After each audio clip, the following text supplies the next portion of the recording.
À toutes et à tous. Merci de vous connecter à ce webinaire. Euh, il est dédié aujourd'hui à l'immobilier de bureau et au recyclage urbain. Alors, on va regarder un petit peu dans le détail tout ce que cette thématique de recyclage urbain implique et que j'aimerais éventuellement. Et puis, évidemment, l'immobilier de bureau, on va faire un petit topo de tout ce qui se passe sur ce marché avec beaucoup de choses à envisager dans les prochaines semaines, les prochains mois. Avant tout ça, je propose qu'on se présente. Vanessa, je vais te laisser les honneurs. Vanessa, aujourd'hui, qui nous rejoint, qui est donc directrice des partenariats chez Axia Investissement. Je te laisse te présenter un petit peu plus dans le détail qui tu es et la société que tu représentes. Eh bien, bonjour à tous. Merci Marc d'avoir invité Novaxia Investissement et moi-même du coup à participer à ce webinaire. Donc moi je suis directrice des partenariats au sein de Novaxia Investissement qui est la société de gestion à l'intérieur du groupe Novaxia, société de gestion immobilière, première entreprise, première société de gestion immobilière entreprise à mission. Notre mission, c'est développer le recyclage urbain au bénéfice du plus grand nombre. Donc c'est pour ça que tu nous as invités, comme ça on va pouvoir rentrer vraiment dans le détail, et je suis désolée pour les bruits sonores. On a une particularité, on a toute une gamme qui est labellisée ISR, article 9 selon la SFDR, et également on a 2 SC qui ont un label supplémentaire qui est celui solidaire, le label Finansol, qui implique finalement que nous ayons des investissements finance à impact, donc pour les conseillers en gestion de patrimoine qui sont présents aujourd'hui. Très bien, merci de cette présentation. On va revenir un petit peu dans les détails dans la deuxième partie de ce webinaire qui pourra expliquer plus précisément tous ces éléments. Alors moi, je vais me présenter aussi, Marc Sartori. Moi, donc, je suis le CEO et fondateur de la société Boost Invest. Je vais rentrer un peu plus dans les détails de ce qu'on fait et pourquoi on le fait. Donc, Boost Invest, en fait, c'est un cabinet d'analyse financière et immobilière qui est spécialisé sur les fonds immobiliers. Alors, à l'origine, c'est un cabinet d'expertise en évaluation immobilière qui existe depuis 2005. Et puis en 2019, on a lancé une plateforme Bookinvest.fr. Alors, on est à la fois une fintech indépendante, puisqu'on propose beaucoup d'outils techno à destination des CGP, mais on va aussi avoir un statut un peu particulier, parce qu'auprès de l'AMF, on a le statut d'analyste indépendant, ce qui va nous contraindre à communiquer les mêmes informations à l'ensemble des acteurs du marché, gérants, CGP et puis particuliers. Alors ça nous contraint, mais en même temps, c'est une opportunité aussi de faire une partie de pédagogie. On a une expertise reconnue sur le secteur depuis un moment, et puis en fait, notre objectif, c'est de démocratiser les fonds immobiliers sous tous leurs aspects, SCPI, SC, d'où la discussion du jour. Et puis, pour faire tout ça, on utilise différents outils technologiques. Alors, on les a représentés ici. Vous allez avoir chez nous des outils d'analyse, des outils de notation, de scoring de fonds, des comparateurs pour analyser les fonds les uns avec les autres, du géomapping. Vous allez pouvoir retrouver l'ensemble du patrimoine pour chacun des fonds du marché géopositionné. Et puis, vous allez pouvoir faire de l'allocation de portefeuille, c'est-à-dire de la prospective, de la projection, mais aussi du backtest sur les performances passées pour suivre vos clients, rajouter des lignes éventuellement dans les propositions. Et puis, on a toute la partie baromètre qui va vous permettre de suivre le marché, les évolutions du marché. On est en train d'intégrer à la fois les rapports annuels 2022 qui commencent à être publiés et les rapports trimestriels 2020, du premier trimestre 2023 qui aussi commencent à se publier. Voilà ce qu'on fait. Alors, avant d'aller plus loin, on a le petit sommaire du jour. Donc, on va parler de l'immobilier de bureau, du contexte de marché qui va avoir d'être assez mouvant, on va le dire comme ça. On va aussi faire des petits rappels sur la réglementation environnementale, parce que parler de recyclage des bureaux sans aborder la réglementation, ça serait passé à côté du sujet. Et puis après, on va faire au fur et à mesure un focus, les SCPI de bureau, puis ensuite, on fera un petit focus spécifique de Novaxia avant que je fasse la parole à Vanessa. Alors, avant d'aller plus loin, on va faire un petit sondage. Alors, normalement, vous devriez voir sur vos écrans le petit sondage qui va apparaître ici. Vous avez juste à cliquer en fait sur l'une des 3 réponses. Première question, est-ce que vous connaissez la SCPI Novaxia Neo? Alors, vous avez trois possibilités pour répondre à nos questions. Première possibilité, oui, j'ai déjà investi sur Neo, auquel cas j'ai déjà investi, j'ai déjà fait investir. Deuxième possibilité, oui, j'ai déjà entendu parler de Novaxia, et puis troisième, de Novaxia Neo. Et puis, troisième possibilité, non, pas encore. Je vous laisse encore quelques secondes le temps de voter. A priori, on n'a pas déjà d'investisseurs déjà identifiés chez Novaxia, mais c'est très bien, ça va permettre à Vanessa d'expliquer dans le détail qu'est-ce que fait la SCPI. Et puis on a aussi pas mal de gens qui ne vous connaissent pas encore, Vanessa et Novaxia Investissement. Donc, le webinaire va donc être utile. Très bien. Exactement. Allez, on rentre dans le vif du sujet. Les bureaux et la structure du marché. Alors, on ne va pas faire une étude trop détaillée, mais on va essayer de quand même planter quelques jalons, parce que le marché du bureau, c'est un marché qui est extrêmement structurant, alors que ce soit en France ou en Europe. Ce marché des bureaux, si on regarde simplement en Île-de-France, on a eu plus de 2 millions de mètres carrés qui ont été placés à la fin de l'année dernière. Et ça représentait une hausse de 10% par rapport à ce qui s'est fait sur les 10 dernières années. Donc l'année 2022 a été un marché qui était plutôt dynamique, voire très dynamique. Après, derrière, on a une contrainte sur le marché français qui était plutôt du fait qu'il y avait une forme de pénurie sur les biens qui étaient disponibles. Et bien, il y a eu des marchés de report qui se sont faits sur d'autres villes de France, des grandes villes, Bordeaux, Marseille, évidemment. Bon, et puis aussi, évidemment, on a eu des mouvements de population qui sont liés aux évolutions à la crise sanitaire, qui font bouger en fait ce marché du bureau. Alors, la tendance, elle est à peu près identique au niveau européen. Alors là, on regarde dans le rétroviseur pour le moment. Au niveau du marché, de ce qui se passe en Europe, on a un marché européen qui a connu des trimestres qui étaient quand même particulièrement dynamiques par rapport à ce qui s'est fait en 2021. Donc, je ne vais pas rentrer dans tous les détails de tous les chiffres, vous les avez, mais globalement, c'était l'année 2022 c'est plutôt très bien comporté.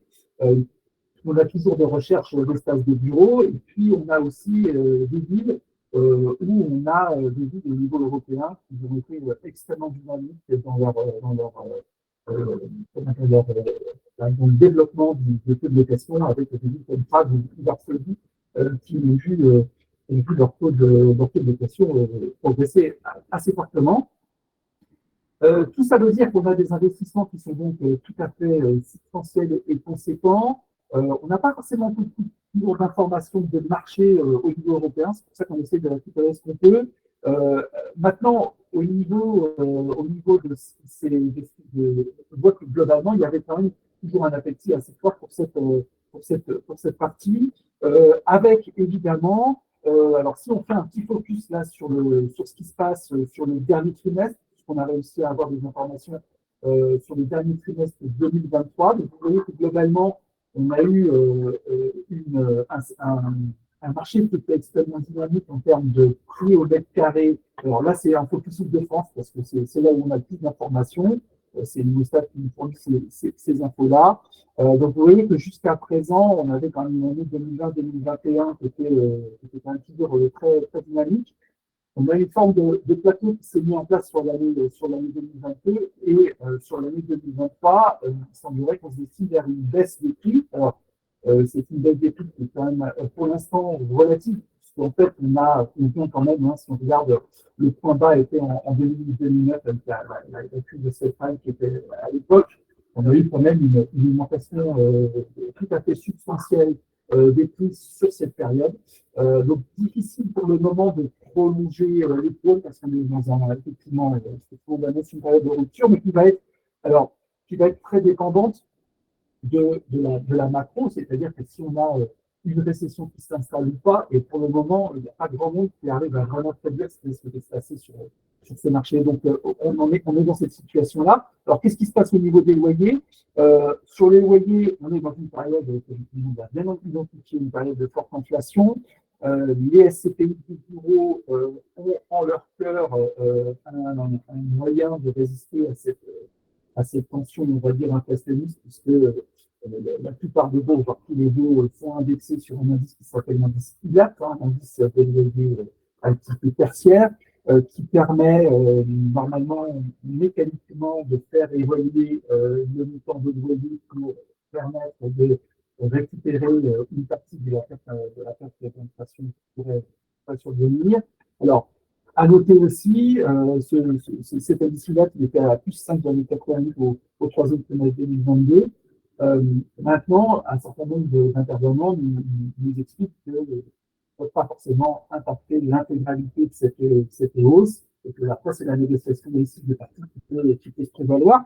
Au bout du compte, qu'est-ce qui se passe sur les loyers? Et c'est notre petit graphique ici. On voit clairement, il y a une belle progression depuis 2008-2009, belle progression de l'évolution des prix des loyers qui n'ont quasiment jamais été aussi élevés. Donc, le dernier trimestre semble marquer un point d'inflexion dans cette courbe. Alors après, il est toujours trop tôt pour faire une tendance sur un trimestre. Et donc, il va falloir surveiller ce qui se passe sur les prochains mois. C'est ce qu'on se propose de faire. Voilà les principaux éléments. Alors, derrière, deuxième petit sondage, on est dans le petit sondage ce matin, avant de vous dire éventuellement nos sentiments, on va vous proposer de pouvoir exprimer, vous, vos tendances. Alors, il y en a trois grandes. Si je les résume, optimiste, prudent ou pessimiste, le plus souvent, il est facile d'être pessimiste, mais disons que ce qui est intéressant de voir, c'est comment le ressenti de chacun. Alors, nous, on a des éléments qui nous permettent en fait de regarder ces éléments-là. Alors, a priori, c'est le côté prudent qui semble prédominer sur notre auditoire, donc ce qui est probablement un positionnement juste, parce que c'est vrai que pour le moment, on n'a pas encore d'éléments forcément annonciateurs de grandes catastrophes. Pour autant, on est clairement sur un point d'inflexion du marché.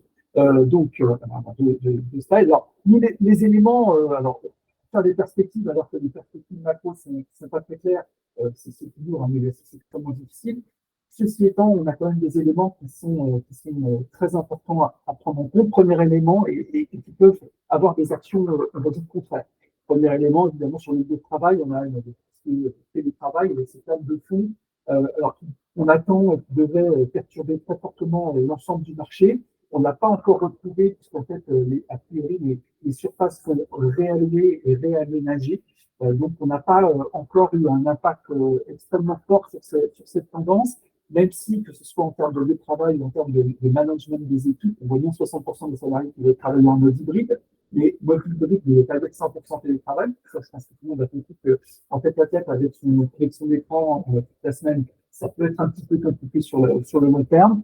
Et puis, la deuxième dimension, c'est qu'on a énormément d'entreprises, que ce soit au niveau de France et au niveau européen, qui ont recours à ce télétravail, mais de manière, on va dire, plus mesurée que ce qu'on a pu vivre pendant les années 2020 et 2021. Et puis, on a une énorme contrainte, alors là, pour le coup, qui risque d'impacter et qui va être directement dans le cadre de notre thématique du jour, puisqu'en fait, on va avoir un certain nombre d'actifs qu'on va baptiser d'actifs échoués, c'est-à-dire que c'est au moins 10 millions de mètres carrés de bureaux de défense qui pourraient être hors d'usage. Ça veut dire quoi hors d'usage? Ça veut dire que soit ils sont plus adaptés par leur profil de consommation énergétique, plus adaptés par la disposition des locaux, plus adaptés par leur emplacement, par tout un tas de critères. Donc, ça veut dire qu'on risque d'avoir effectivement, alors à la fois peut-être une demande assez forte en termes de présentation de locaux disponibles, mais un certain nombre de locaux sont retirés du marché parce qu'ils ne correspondent plus aux besoins et à la demande du monde. Et c'est vraiment pour ça que le marché, on est un peu dans une expectative parce qu'on ne sait pas laquelle de ces deux tendances va prendre le dessus dans les prochains mois. Et juste pour bien clarifier le point sur la partie durabilité, on a un décret et tous les locaux qui font plus de 1000 mètres carrés rentrent dans le cadre de ce décret, du décret tertiaire, qui va obliger en fait l'ensemble des gérants à faire les déclarations des consommations et des profils de consommation de leur patrimoine. Et ce décret tertiaire, il va impacter, alors c'est l'ADEME qui va s'occuper de rassembler l'ensemble des informations. Alors, pour le moment, c'est du déclaratif et il prévoit peut-être à terme des sanctions pour les patrimoines qui seraient un peu, qui ne rentreraient pas dans les clous. Maintenant, on n'en est pas encore là pour le moment. C'est vrai que de ce côté-là, le patrimoine, on va dire, résidentiel peut peut-être faire office de labo, puisqu'on a commencé par diffuser les informations, puis ensuite passer en mode coercitif de contraintes. Finalement, on a des contraintes sur les diagnostics de performance énergétique qui sont à F ou à G, donc pour ce type de logement. Alors, est-ce que ça sera décliné de la même manière sur les bureaux? Après, avec les législateurs, tout est possible. En tous les cas, on est pour l'instant dans une phase de recueil d'informations, mais qui est une étape extrêmement importante, puisque jusqu'à présent, on n'avait pas cette vision-là. Et c'est vrai qu'une fois qu'on a l'information, bah, après, derrière, ça risque d'impacter forcément le marché.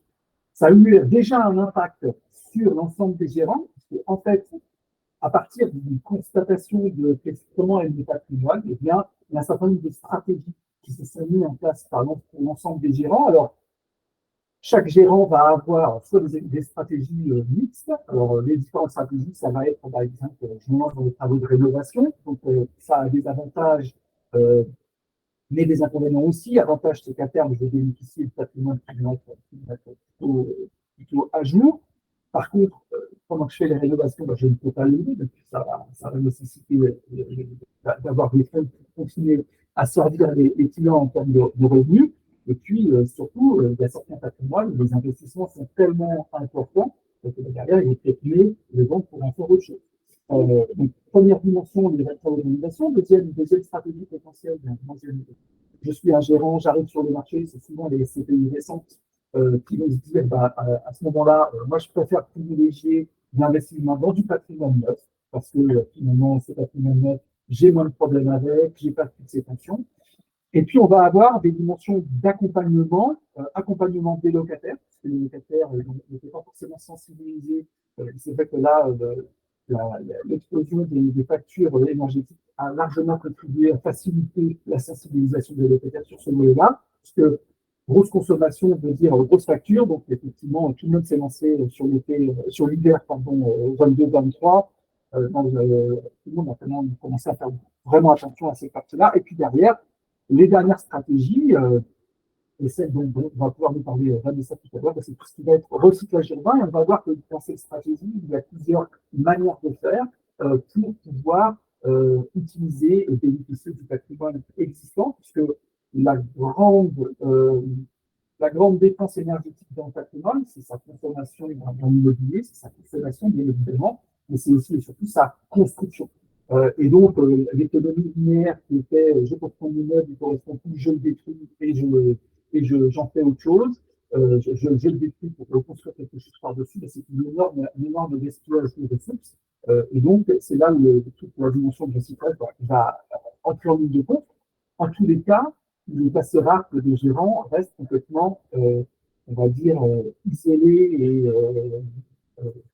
non sensibles à cette démarche environnementale, parce que derrière, eux doivent prévoir à 5 ans, à 6 ans leur patrimoine. Et si aucune démarche n'est entreprise sur ce volet, il y a ce qu'on appelle des actifs échoués, c'est-à-dire des actifs que vous ne pouvez plus louer, vous ne pouvez pas en manutention avec la membre, et puis surtout, vous ne pouvez plus les vendre, ou alors que vous allez les vendre à la casse avec des moins 20, moins 30, moins 40%.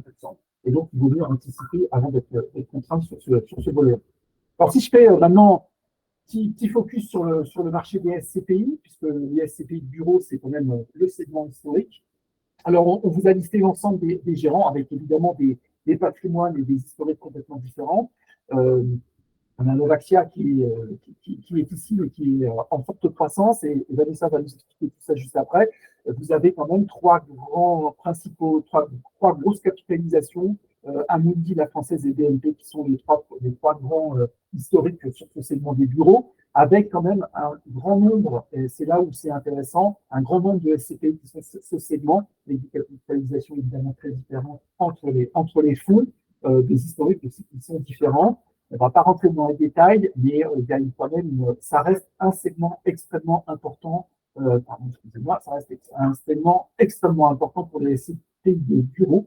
Donc, il est souvent recommandé d'avoir au moins une ligne dans un portefeuille diversifié, au moins avoir une ligne de SCPI de bureau, voire plusieurs, pour apporter de la rentabilité dans un portefeuille d'allocation de SCPI.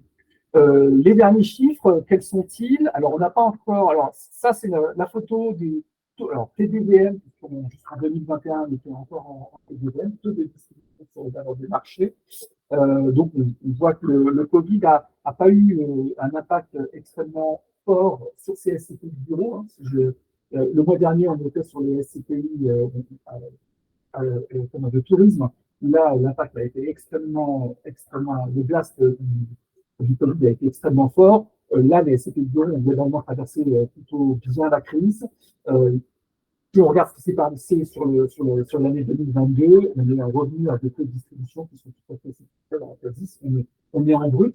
À noter qu'il y a une différence entre le TDVL et le taux de distribution qui est maintenant mise en œuvre, parce que on parle de taux de distribution, on va parler brut de fiscalité étrangère et nationale, alors qu'on reste pas toutes les dépenses sur la partie TDVL.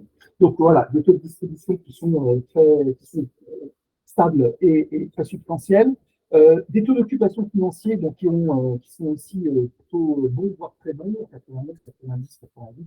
Là. Et puis sur la dernière année, sur la dernière année 2022, c'est pareil, ce sont des taux qui sont très substantiels, au-dessus de 90%. Alors, le taux d'occupation, hein, pour mon taux d'occupation financière, pour mémoire, c'est la capacité du gérant à remplir son patrimoine et à maximiser le revenu dont il bénéficie. Donc voilà, pas de sujet sur ce volet-là. Petit focus, alors tous ces écrans sont tirés de nos outils d'allocation, de baromètre des SCPI. Alors ça, c'est le baromètre à l'année. Ce qui est intéressant de voir, donc, ce sont les éléments, on pourra revenir dessus sur par exemple les ratios dette sur capitalisation. Et puis sur l'évolution des valeurs, à la fois des valeurs comptables, valeurs de réalisation et du report à nouveau, qui sont des indicateurs importants sur ce qui se passe sur le marché. Et puis on a aussi des indicateurs extrêmement importants. Alors là, en l'occurrence, le vaccin avec une année d'expérience, une année d'existence sur l'année 2021. Mais qu'est-ce qui se passe sur le second marché, puisque la crise des liquidités potentielle dont la BCE a voulu attirer l'attention, elle se matérialise éventuellement par des ventes massives de parts, et ce n'est pas du tout ce qu'on a sur les marchés, ce qu'on voit. Et si on fait un petit focus sur ce qui se passe sur le dernier trimestre, vous voyez par exemple sur Novaxia Léo, qui n'a aucun problème de parts qui sont en attente. Alors, ce n'est pas le cas pour tous les fonds, hein, il faut aussi le dire. On a certains fonds qui, là, pour le coup, peuvent montrer certains signes avec des délais de vente de parts qui peuvent se compter en dizaines de mois. Mais globalement, ici, on n'a pas de souci avec une collecte extrêmement forte. Et je pense que Vanessa va nous en parler plus dans le détail. Voilà pour l'ensemble des grands indicateurs. Alors, pour terminer ce petit tour d'horizon, vous savez qu'on fait aussi avec nos deux algorithmes de performance financière et de performance durable. On va pouvoir analyser l'ensemble des fonds dans le détail. À noter que Novaxia a obtenu un 69 sur 100. Alors, c'est du profiling de fonds, hein, bien sûr, la présentation est importante, mais c'est aussi comment est généré ce très bon score de Novaxia. Vous allez avoir plusieurs niveaux à l'intérieur en termes de risque, évidemment, avec un risque plutôt faible.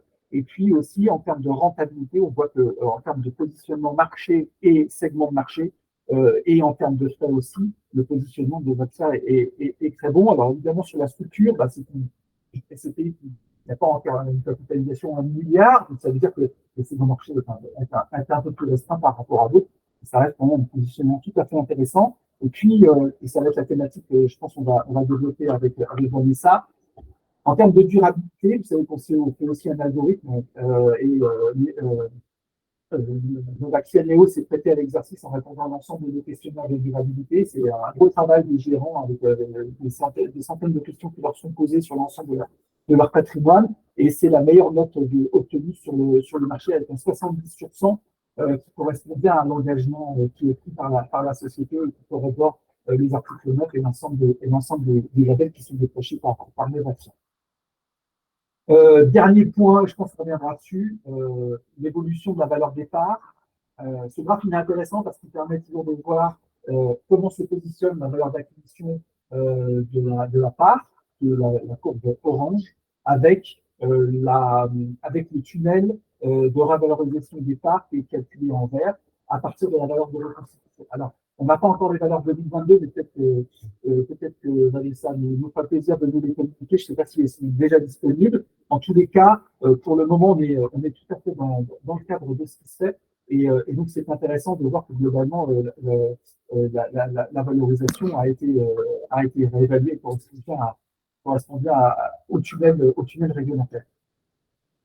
J'ai parlé de beaucoup de choses. Vanessa, je te passe la parole pour que tu puisses détailler plus précisément tout ça. J'ai été un peu long, je suis désolée.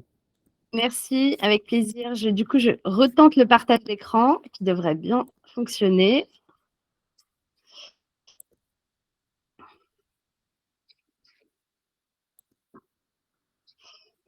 Alors, est-ce que ça fonctionne bien? C'est très bien. Super. Bon, un petit point et merci pour toutes ces infos, Marc, c'était très intéressant. Avant, je reviens juste sur la société de gestion, puisque apparemment personne ne connaissait Néo et peut-être pas grand monde connaît Novaxia Investissement. On est une société de gestion depuis, donc agréée AMF depuis 2014, mais ça fait plus de 15 ans en fait qu'on fait du recyclage urbain. Aujourd'hui, nous sommes aux alentours de plus de 2 milliards d'actifs sous gestion, près de 60 collaborateurs et puis 129 projets de recyclage urbain à l'intérieur d'une gamme de fonds qui a un ADN fort, puisqu'on est la première société de gestion immobilière à être entreprise à mission. Notre mission, c'est de développer l'investissement dans le recyclage urbain au bénéfice du plus grand nombre. Et on le fait avec des engagements très forts au sein de toute la maison Novaxia, puisqu'on essaie de faire des produits qui sont ouverts et accessibles à tous, que ce soit dans les contrats d'assurance vie, mais aussi avec des prix de part, d'entrée de part accessibles à tous, comme Novaxia Neo, qui est à 187 €. On fait du recyclage urbain, donc notre gros métier, enfin on en a deux, c'est de faire du projet de création, de développement de bureaux qui passeraient en résidentiel. Et vous avez toute la partie gestion locative, donc des baux plus ou moins courts en fonction des produits dans lesquels ils sont intégrés. Et je reviendrai du coup sur Novaxia Neo, notre SCPI de rendement, pour vous expliquer comment ça fonctionne. Notre métier, c'est de faire de la transformation d'immobilier qui serait obsolète, vide, plus du tout au goût du jour à travers les différentes réglementations que tu as citées, Marc, notamment. Mais c'est de le faire, on va dire, dans l'état de l'art, c'est-à-dire créer du logement résidentiel très bien, puisqu'il y a une pénurie, il y a un vrai besoin. Maintenant, ce n'est pas au détriment, on va dire, de la réglementation, au détriment de l'écologie, au détriment de notre environnement, puisque notre objectif, c'est de reconstruire sur l'existant en n'artificialisant pas des sols qui seraient par exemple pour l'agriculture. Et donc, on a vraiment des engagements forts sur le zéro artificialisation nette des sols pour renaturer les villes, rajouter des jardins en plein cœur de ville là où il n'y en avait pas encore. Et on a toute la partie solidaire, en plus de la partie environnementale, puisque dès que l'actif est acheté et qu'il est vide, on va pouvoir le prêter à des acteurs à impact, comme l'Armée du Salut, qui, en plein cœur du 20e arrondissement, a pu, pendant 24 mois, délivrer des petits déjeuners aux personnes démunies.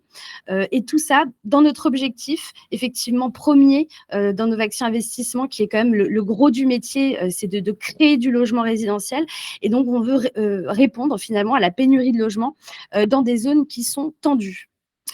Novaxia Neo vient donc dans la partie gestion locative de notre métier et elle est plutôt innovante et je vais revenir pourquoi. Donc, ça fait 3 ans qu'elle a été développée. elle est uniquement accessible en direct via une convention avec Novaxia Investissement. Et ça part du principe que le bureau d'hier n'est plus celui d'aujourd'hui. Tu en as dit d'ailleurs pas mal en termes de marché, donc je ne vais pas faire de la redite. Mais l'idée, c'est voilà, qu'est-ce qu'on fait au vu du télétravail qui se met en place en fait dans des villes où aujourd'hui, où il y a un peu moins de demandes de bureaux extrêmement localisés en centre-ville, même si les transports restent, on va dire, une case à cocher quand on décide d'acheter un actif immobilier chez Novaxia Investissement. Des bureaux qui ne sont plus vraiment adaptés à la consommation. Tu parlais du changement. Maintenant, on veut des restaurants, on veut des salles de sport, on veut des salles de détente. Donc, il va falloir remanier l'immobilier tertiaire comme on l'a connu il y a plus de 15 ans. Il y a cette attractivité effectivement de proximité des transports. Pour nous, ça va être une sélection accrue évidemment des locataires. Aujourd'hui, on est très clair, on vise des baux fermes de 9 ans plutôt que 4-5 ans quand on s'est lancé. On va falloir qu'on accompagne notre locataire dans ses démarches écologiques parce qu'il va falloir s'adapter, il faut lui permettre de réduire ses frais au maximum et je vais pouvoir rentrer dans le détail de comment on fait. Le marché en mutation, tu as déjà donné les grandes caractéristiques. Ça fait énormément de millions de mètres carrés disponibles, ne serait-ce qu'en Île-de-France. Donc, il y a un peu plus de 3 ans, on a décidé de monter une nouvelle SCPI qui serait diversifiée avec 2 innovations très fortes à l'intérieur, mais avec toujours des attentes de performance pour le porteur de part qui restent bien au-dessus finalement de la moyenne des SCPI, puisque nous, on a une performance potentielle cible de 5,5. Alors ça, c'est plutôt net. Aujourd'hui, l'année dernière, on a fait 6,33 donc brut en termes de taux de distribution, brut de fiscalité étrangère. Cette année, on vise toujours du 6, brut de fiscalité étrangère. On a un patrimoine qui est diversifié géographiquement et au niveau des secteurs. C'est important de pouvoir diversifier même dans une SCPI et mutualiser le risque sur une typologie d'actifs et sur des zones géographiques différentes. Et notre grande innovation, c'est qu'à l'instar peut-être de SCPI qui avaient une gestion plutôt passive parce que voilà, les taux étaient plutôt en leur faveur et du coup, il fallait juste attendre la baisse des taux pour voir la valorisation de l'actif immobilier se valoriser. Nous, on a toujours pris le parti de se dire, si demain, il n'y avait plus de locataires sur un de nos actifs que nous avons acheté pour le rendement potentiel qu'il offre, qu'est-ce qu'on en fait ? Donc, l'idée, c'est d'avoir, dès l'acquisition, l'objectif d'un plan B. Si demain, le locataire décide de partir, nous avons déjà envisagé des options de recyclage. Et d'ailleurs, ça sert plutôt bien dans le cas d'évolution de marché comme on est un petit peu aujourd'hui. Deuxième point assez innovant, on a décidé de ne pas prendre de commission de souscription à l'entrée. D'accord, donc première SCPI à avoir 0 de commission de souscription à l'entrée. Et dernièrement, nous avons développé la 3e innovation, puisque aujourd'hui, nous distribuons de manière mensuelle les revenus potentiels donc aux investisseurs. Donc, c'est depuis octobre, c'est évidemment effectif. Vous pouvez en faire en pleine propriété, en démembrement, en versement programmé, que ce soit en nue propriété ou en pleine propriété, et évidemment à crédit, même si je pense qu'aujourd'hui, c'est une solution qui est un petit peu moins envisagée. Alors, Novaxia Neo, qu'est-ce que c'est dans le fond du moteur? Voilà, c'est une stratégie qui est diversifiée, donc majoritairement bureau, mais on a aussi un peu d'hôtel, un peu de commerce. En France et dans les pays de l'OCDE, on n'ira pas prendre de risques. On a étudié par exemple le Royaume-Uni dernièrement. Voilà, le risque de taux de change est beaucoup trop important, donc on a décidé de ne pas y aller. On est assez jeune, donc on se structure. C'est vrai qu'on a la chance de ne pas avoir le poids du passé de certaines SCPI. Et pour entrer directement dans le vif du sujet, on a, alors je ne peux pas donner exactement le montant parce que le rapport annuel n'est pas arrivé, mais on a plus de 4 millions en positif de favorables sur notre valeur en termes de reconstitution. Ce qui montre aussi que voilà, d'avoir une SCPI jeune aussi aide à pallier certaines problématiques d'autres SCPI qui pèsent beaucoup plus lourd et qui ont un passif immobilier beaucoup moins récent, pâtissent peut-être aujourd'hui. C'est 31 actifs, 243 000 mètres carrés et vous avez une répartition qui est aujourd'hui plutôt 45% en France, 55% à l'étranger et on a pour volonté évidemment de garder un petit peu cette répartition. 358 millions de capitalisation avec un prix de part que je vous disais accessible à tous, puisque vous pouvez en faire à partir de 187 € pour vos clients. Elle est labellisée ISR, comme toute notre gamme, article 9. Et elle offre en fait des possibilités, si vous voulez, de souscription vraiment personnalisées pour s'adapter à chacun des patrimoines de votre client. Mais ce que je vous disais, le plan B chez nous, c'est vraiment, il faut associer la SCPI Néo comme un actif de vision, puisqu'on va aller chercher du rendement locatif immédiat, bien sûr, avec les bonnes localisations, la qualité des locataires, la flexibilité locative que peut nous apporter l'actif immobilier.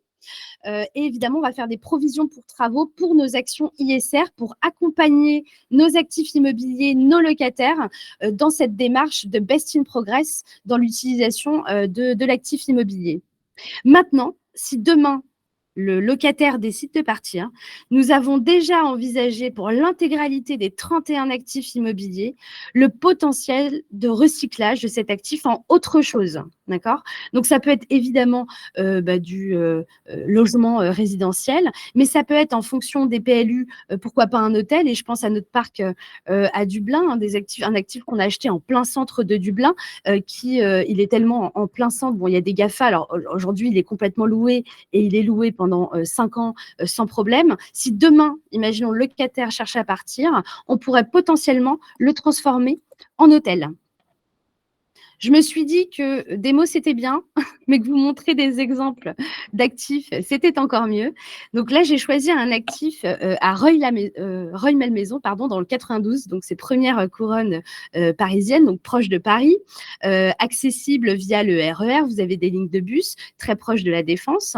Le locataire, eh bien là, il fait partie du groupe Vinci, donc je pense que tout le monde connaît, occupé à 100%. Et on a fait effectivement des provisions de travaux pour les actions ISR à hauteur de 400 000 sur ce logement, même sur cet actif, même s'il est déjà en HQE bâtiment tertiaire en exploitation, ce qui est finalement l'un des plus hauts niveaux pour un actif immobilier. Donc ça, c'est le visuel d'aujourd'hui, donc en l'état actuel, il verse des rendements, tout va bien. Mais si jamais demain, eh bien voilà, le locataire du groupe Vinci décidait de partir, qu'est-ce qu'on en fait ? Eh bien là, le projet, c'est de recycler en logement ou en résidence gérée sur près de 12 000 mètres carrés, puisqu'il est idéalement situé dans une zone d'habitat de site pavillonnaire. Et qu'est-ce qui est l'intérêt pour nous ? C'est évidemment de ne pas faire les travaux sur la SCPI Néo, c'est de vendre à permis de construire purgé à un institutionnel, à un promoteur, voire même à une autre SCPI qui souhaiterait gérer. Et donc, l'idée, c'est de créer de la valeur potentielle, puisqu'on achète à 2 380 € le mètre carré, puisque c'est du bureau aujourd'hui. Et la transformation donc en résidentiel reviendrait à faire du 8 000 € au mètre carré. Donc, je vous laisse apprécier le gap si jamais, évidemment, le groupe Vinci déciderait de partir. En l'occurrence, ce n'est pas le cas. J'ai voulu vous montrer un autre actif, notamment aux Pays-Bas. On a renforcé l'année dernière notre positionnement sur le Pays-Bas. Donc là, effectivement, c'est du bureau. Il est à côté des transports, que ce soit transport en commun ou autoroute. Il est loué à Atos, qui est un leader de la transformation digitale. Il est complètement loué, là sur 4 ans en l'occurrence. Vous avez en dessous ici le potentiel de recyclage. Donc, qu'est-ce qu'on va en faire ? Le projet, si demain, Atos décide de partir, c'est de fabriquer donc 100 logements sur plus de 10 000 mètres carrés. Et donc là, l'idée, c'est de passer de 3 222 €, soit le prix d'acquisition au mètre carré en bureau, et le transformer pour pouvoir le revendre demain à 8 000 € le mètre carré, dans le cas évidemment où Atos part, parce que je vous rappelle, le principe, c'est juste un plan B, mais au moins on a déjà estimé la valeur potentielle de cet actif-là en transformation. Donc, au-delà de la performance, hein, qui est effectivement bien au-dessus de la moyenne des SCPI aujourd'hui, on souhaite vraiment avoir un impact extra-financier. Et d'ailleurs, c'est pour ça on a joué le jeu avec toi, Marc, hein, et Deep Invest, et qu'on t'a fourni vraiment tout notre cahier des charges. C'est très important pour nous, pour le groupe globalement, mais pour tous les produits de Novaxia Investissement. Donc, on va participer, quand on détient un actif, à l'amélioration en fait de l'environnement de cet actif. Et donc là, j'ai voulu faire un petit focus sur les impacts extra-financiers sur l'actif aux Pays-Bas, à Amstelveen, que je vous ai montré, mais ça peut être décliné évidemment sur tous nos actifs. Donc là, on a installé des panneaux photovoltaïques, pardon. On a installé des solutions hydroéconomes. On a mis des spots LED, effectivement, qui détectent la présence pour éviter voilà, que les lumières soient allumées en performance, enfin en permanence, pardon. Et en cas de recyclage potentiel, évidemment, on a déjà prévu tout ce qui ira bien pour justement pouvoir passer d'un recyclage de bureau en logement ou autre.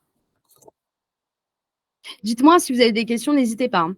Donc, on a vraiment une démarche best in progress sur la SCPI Néo, et on est vraiment drivé par les décrets, et on a pris des engagements très forts puisque on souhaite accompagner évidemment tous nos locataires pour pérenniser notre portefeuille, hein, et même notre démarche, hein, écologique, économique et même sociétale. Et donc, on s'engage à réduire de 40% les dépenses énergétiques de l'intégralité des 129 projets chez Novaxia Investissement d'ici à 2030. Et ça va passer évidemment par plusieurs étapes différentes, hein, parce qu'on ne peut pas réduire du jour au lendemain de 40% ces économies d'énergie, mais j'ai voulu voilà, faire un petit focus sur ce qu'on met en place d'année en année pour arriver à cet objectif. Donc déjà, on va faire passer un audit à chaque actif immobilier. Et la première année, on a installé donc sur tous nos actifs, hein, de Néo une solution qui s'appelle AccuSpot, qui est française et qui permet, si vous voulez, de regarder les consommations annuelles énergétiques et d'eau au sein de l'intégralité de notre portefeuille. Mais ça, c'est directement implémenté dans chaque actif, évidemment, à nos frais. Et donc là, en l'occurrence, chez Sergi, on l'a mis en place, ça a été le premier. Et on a réussi à lui faire près de 40 000 € d'économie juste le premier mois d'utilisation, puisque c'est suivi d'un audit, une personne qui va accompagner notre locataire et qui va lui dire, mais en fait, ta pompe ta pompe d'air, elle est en marche 3 heures avant qu'il y ait quelqu'un qui vient à l'intérieur du bureau et 3 heures après. Donc, il suffit juste de paramétrer ta pompe pour qu'elle soit active au moment où tes salariés arrivent à l'intérieur de l'immeuble. Ça ne paraît rien, mais en fait, c'est énormément de choses. Après, on peut aller jusqu'au changement, évidemment, du système de chauffage, comme mettre des pompes à chaleur plus performantes. Et après, regarder les toitures pour vraiment réduire, en fait, et être le plus bas carbone possible. Donc, on est audité, hein, pour ça, évidemment, chaque année. Et on aura l'occasion, lors du rapport annuel de Novaxia Néo, de vous donner clairement qu'est-ce qui a été fait courant de 2022 pour justement participer à cet engagement responsable, hein, pour nous, environnemental, qui est la réduction des économies et des gaz à effet de serre globalement. Et en cas d'évolution de marché, bon là, on cédera l'actif, hein, comme je vous l'ai dit, même si on a fait une recherche d'optimisation de performance énergétique, on cédera l'actif à permis de construire purgé pour encaisser une valorisation potentielle lors de cette revente. Donc, je disais plutôt innovante, hein, dans sa structuration, parce que 0% de commission de souscription, à partir de 187 €, des revenus potentiels chaque mois pour votre client, et la possibilité effectivement très flexible de pouvoir avoir plusieurs modalités de souscription, et surtout de personnaliser la souscription pour chacun des objectifs d'investissement de votre client. Donc, vous pouvez faire en pleine propriété, également en démembrement. Vous avez la possibilité de rajouter des versements programmés, que ce soit en pleine propriété et en démembrement. Et les versements en pleine propriété, finalement, ça revient à capitaliser, à acheter 1, 2 parts tous les mois, tous les trimestres, tous les ans, vraiment en fonction de votre client, pour qu'il constitue son patrimoine immobilier. Donc, un rappel un rappel des frais. Et je ne sais pas si vous connaissez toute l'équipe commerciale, mais je me suis dit que c'était l'occasion pour moi de vous présenter toute l'équipe qui travaille pour vous accompagner sur le terrain, pour vous aider avec vos clients, pour vous aider dans vos démarches et pour participer finalement au recyclage urbain, puisqu'on pense que ça doit être vraiment accessible à tous, mais aussi que tout le monde doit participer à cette thématique pour qu'on puisse avancer sereinement, on va dire, dans l'avenir, que ce soit d'un point de vue environnemental ou sociétal. Et donc, nous, on participe sur le point de vue immobilier parce qu'on sait faire ça depuis un peu plus de 15 ans. Voilà. Merci beaucoup, Vanessa. Extrêmement intéressant. Et c'est vrai que c'est bien de pouvoir rentrer un peu plus dans les détails pour montrer il y a du rendement, mais il y a aussi la manière de le faire. Et c'est ça qui est extrêmement intéressant. Alors, on va prendre des questions. Je ne sais pas s'il y en aura si on en aura dans la salle. Juste avant, on va vous demander notre dernier petit sondage. Est-ce que tu as convaincu ton auditoire? C'est bon. Oui, c'est une bonne question. Que pensez-vous de la thématique du recyclage urbain? Alors, vous avez trois choix. C'est ça qui est intéressant, c'est de voir est-ce qu'on arrive à convaincre les acteurs de l'essentiel. Alors, nous deux, on est absolument convaincus que c'est extrêmement structurant et important. Mais en tous les cas, voilà, vous avez de quoi voter très rapidement. Alors, non, vous n'avez pas pris ce vote. Voilà. Le vote est lancé. Alors, la question donc est, que pensez-vous de la thématique du recyclage urbain dans l'immobilier de bureau? C'est un enjeu majeur pour l'avenir de l'immobilier de bureau. Première possibilité. Deuxième possibilité, c'est important, mais ce n'est pas la priorité. Et puis, troisième, cela n'a pas d'impact sur les choix d'investissement. On va vous laisser encore 1 ou 2 minutes pour voter. Et puis, on va vous proposer aussi de poser quelques questions. C'était très convaincant, le message. Attends, est-ce que tout le monde a répondu? Alors non, tout le monde n'a pas répondu. On a des passagers mystères qui ne veulent pas forcément répondre. Mais globalement, voilà, on a une forme de conviction sur ce que tu as pu partager. Ça, c'est très important. Moi j'avais des petites questions en attendant si on avait dans la salle. Tu l'as brièvement évoqué, c'est ce que tout le monde regarde avec une certaine anxiété sur les valeurs de la Constitution. Donc, a priori, tu confirmes qu'il y aura une marge positive, ce qui est plutôt une bonne nouvelle pour le fond. On va voir tout ça dans les rapports annuels. Alors, après, il y avait une dimension aussi sur la partie endettement qui était où globalement on avait un fonds qui était en train de collecter, hein, c'est la situation l'année dernière. Qu'en est-il sur ce volet-là, sans révéler peut-être des questions qui étaient, des choses que tu peux pas encore communiquer, mais comment ça se positionne, comment le vaccin Léo se positionne sur cette dimension-là dans le Existant depuis 3 ans, effectivement, on a pris le parti du levier aussi, hein, ce qui est clair, hein, c'est dans nos statuts. C'était globalement 35% il y a encore peu de temps. Donc, on a profité aussi des taux bas.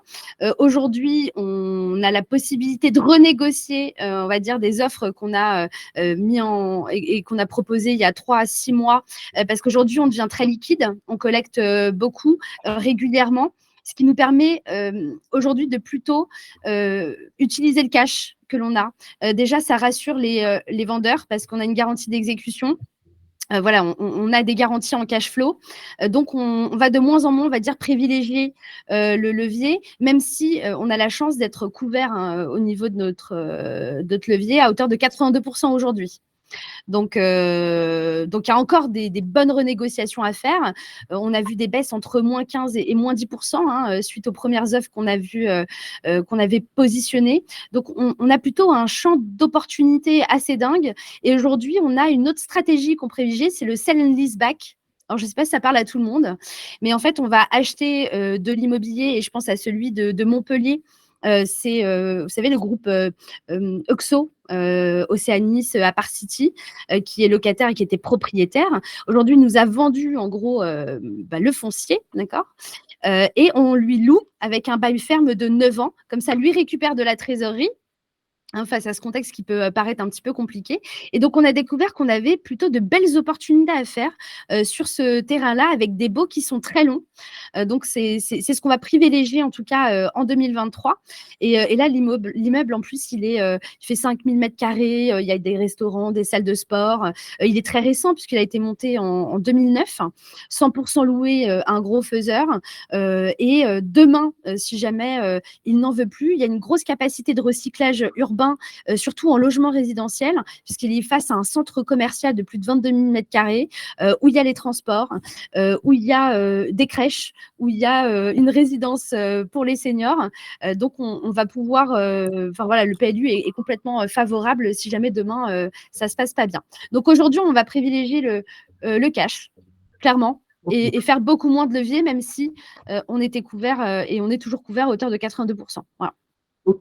Et donc, sur cette dimension, si vous avez du cash, ça veut dire que niveau report à nouveau, vous avez un matelas de sécurité aussi qui est disponible, ce qui est aussi toujours intéressant en période de turbulence. Je ne sais pas quelle nature elles seront, mais enfin, il y a toujours des turbulences d'une manière ou d'une autre. Donc, vous avez le matelas qui est disponible.